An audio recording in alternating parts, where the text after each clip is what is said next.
আপনার সন্তান খুব দুরন্ত, এক জায়গায় স্থির হয়ে বসছে না,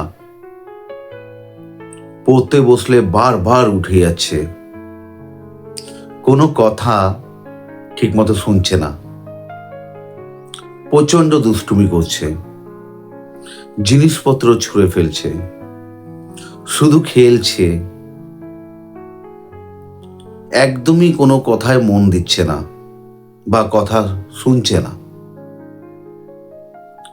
হঠাৎ করে পাশের বাড়ি একজন আপনাকে বলল, আরে একটা মুক্ত পরিয়ে দে, ছেলেটা শান্ত হয়ে যাবে। ভুল, হবে না। কারণ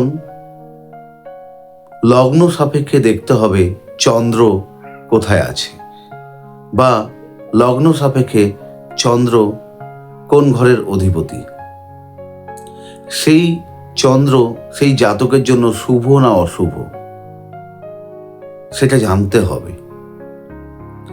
রাশিচক্রে যে চন্দ্রটা তার রয়েছে সেই চন্দ্রটা কি শুভ না অশুভ চন্দ্র সেটাও জানতে হবে।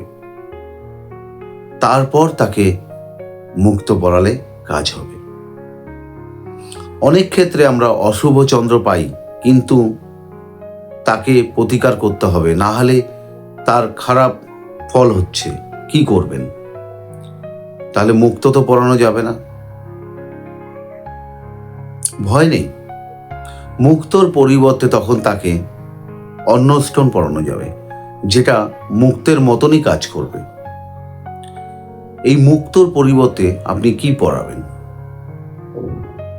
একটা মুনস্টোন পরিয়ে দিন, দেখবেন আপনার সন্তান শান্ত হবে, পড়াশোনায় মন লাগবে, এবং চোখ দিয়ে যদি জল পড়া মানে প্রবলেম থাকে বা ঠান্ডা লাগার সমস্যা থাকে সেটাও দূর হবে। ভালো থাকবেন।